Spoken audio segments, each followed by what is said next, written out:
Welcome back to my channel, guys. Today I'm going to show you how to make this quick and easy tenderized T-bone steak with a black pepper sauce.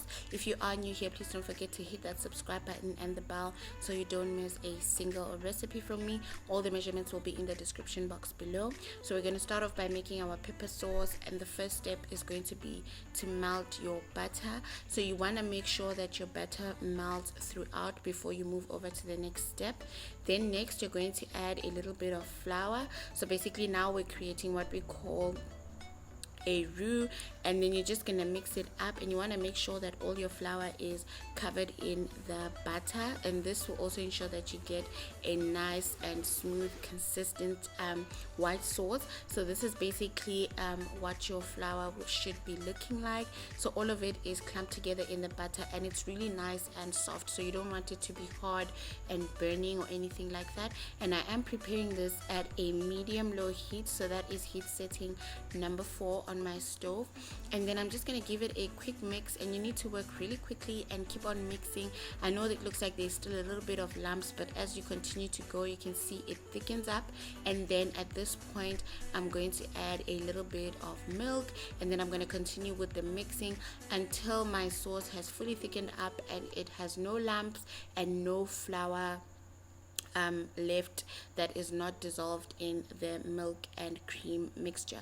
So you're gonna mix that all up, and as you're mixing, you'll start to notice that it will start to thicken up, and that is when you know that we can then progress to the next step.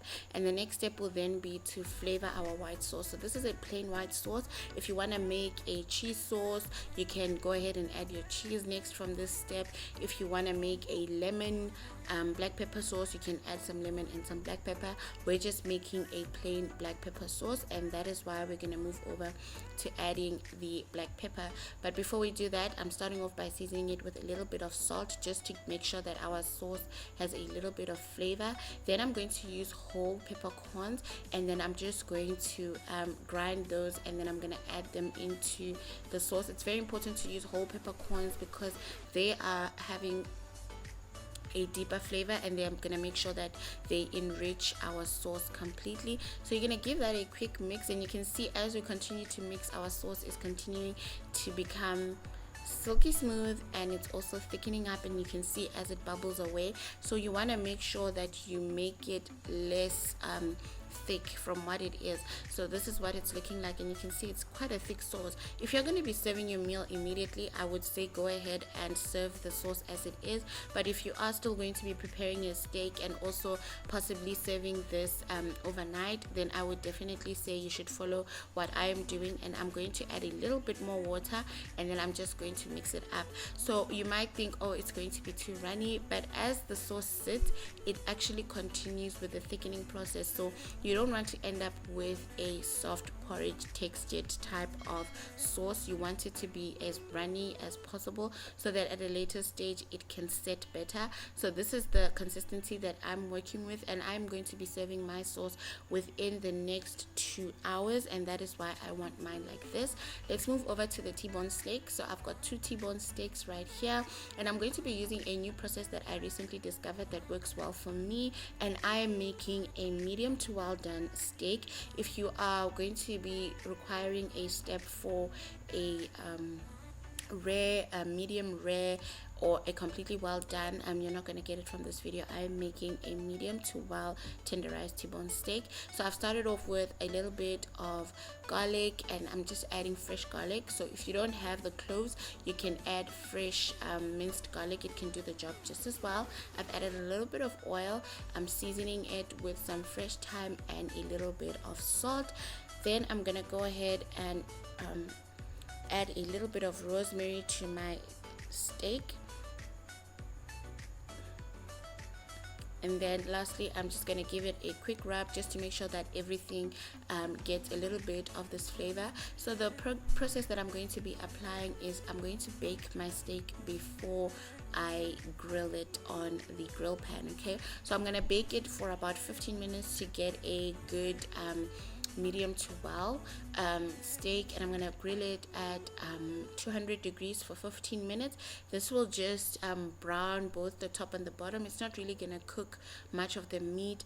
If you are looking to make something that is less well done than this, just try reducing the cooking time, but like I said, I can't really advise on that because this video is for a medium to okay. So in a skillet, I've just added a little bit of butter and a little bit of oil, so both of those together because I don't want my butter to burn. So I'm gonna let the butter melt through, and then I'm going to be preparing this one steak at a time, just because my grill pan is quite small and I don't want to cramp my meat in the pan. But if you've got a bigger pan, or you're gonna be grilling this outside, then you can go ahead and add everything at the same time. So I'm going to be grilling it on each side for about 6 minutes, and I'm just going to make sure that I'm always topping up with a little bit of oil and making sure that the flavors that I've got in some of the herbs really infuses in my meat. So that is the thyme, the rosemary, and also a little bit of the garlic. So with the garlic, I'm making sure that the oil and the butter sort of cooks the garlic, and this is where I'm gonna get the garlic flavor into our meat. So you can just cook it on both sides for about 6 minutes, and that is basically it. It's a quick and easy recipe. If you are looking for a potato wedge recipe, I do have that on my channel, and I will be linking it in the description box as well. And you can see this is what my pepper sauce is looking like. It's not too thick, it's also not too runny, and this is after sitting for about an hour and 30 minutes. Okay, and that is basically it for this recipe. It's a quick and easy meal. I've also served it with some steamed vegetables, which is just broccoli and carrots and a little bit of green pepper. If you are new here, please don't forget to hit that subscribe button and the bell so you don't miss a single recipe from me. Comment in the comment section, like this video, and I will definitely see you guys next time. Bye.